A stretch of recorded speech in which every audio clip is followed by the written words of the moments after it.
ব্যবসায়িক ক্ষেত্রে কাদিয়ানীদের পণ্য বিক্রি করা কি জায়েজ হবে? কাদিয়ানীদের পণ্য দ্বারা কি বোঝায় বলেন তো, বলেন না দেখি, জানা আছে কিনা?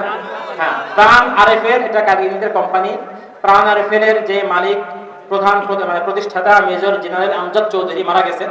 তার দাদা খান বাহাদুর আবুল হাশেম, তিনি 1915 সালে কাদিয়ানী হয়েছে। কত সালে? তার ছেলের নাম আলী কাশেম চৌধুরী, সে জামাতের বড় দায়িত্বে ছিল। তার ছেলে হচ্ছে মেজর জেনারেল আমজাদ চৌধুরী, যিনি প্রাণ কোম্পানির মালিক। তো যেহেতু কাদিয়ানী ভাই, যে ওনাদের জামাতের একটা কি আছে, একটা আকীদা বা একটা সিস্টেম, যে প্রত্যেক কাদিয়ানী তাদের আয়ের 16 ভাগের 1 ভাগ তাদের জামাতকে দিতে হয়। তো প্রাণ কোম্পানি যদি তাদের আয়ের 16 ভাগের 1 ভাগ তাদের জামাতকে দেয়, জামাতের দাওয়াতি প্রচারণার জন্য কত কোটি টাকা হবে? এই জন্য আমি যদি তাদের পণ্য কিনি, তাহলে তার মানে হচ্ছে তাদেরকে আমি সহযোগিতা করতেছি। এই জন্য এটা থেকে আমরা বেঁচে থাকার চেষ্টা করব। 2 নম্বর, তারা একটা হাদিস বলে থাকে যে লাল মাহদি ইবনে ঈসা ইবনে মারইয়াম। মির্জা কাদিয়ানী যেহেতু একসাথে দুইটা দাবি করছে, মাহদি এবং মাসি দুটোটাই নাকি মির্জা কাদিয়ানী, আর হাদিস দিয়ে উত্তর দেয়, মানে যে হাদিসের মধ্যেই নাকি আছে যে ঈসা এবং মাহদি একই ব্যক্তি, লাল মাহদি ইবনে ঈসা ইবনে মারইয়াম। শুনে রাখেন, এই হাদিসটা আছে ইবনে মাজাহ শরীফের হাদিস, ইবনে মাজাহ কিতাবুল ফিতানের একটা হাদিস। এই হাদিসের এই অংশের বিষয়ে আপনাকে আমি প্রায় 20 জন বা 25 জন বা 30 জন যদি বলেন, 30 জন ইমামের বক্তব্য দেখাইতে পারবো, হাদিসের বড় বড় ইমাম, যারা সকলেই বলে গেছেন এই হাদিসটা জাল হাদিস। সুতরাং যেটা জাল হাদিস, এই হাদিস দিয়ে দলিল দিলে এটা দলিল হবে?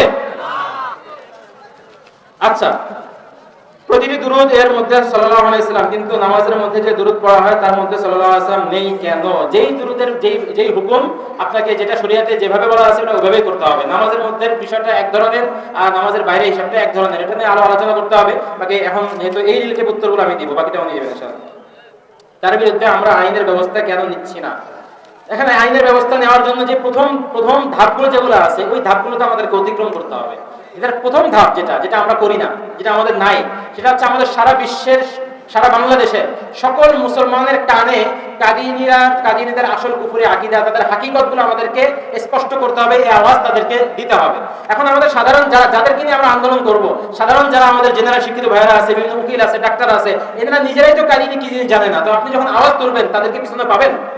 এই জন্য আমাদেরকে আগে আমাদেরকে তাদের হাকিকতটা প্রত্যেক মুসলমানের কানে কানে যদি আমি ঢুকাইতে পারি, তো দ্বিতীয় ধাপের কাজ আমরা শুরু করতে পারবো।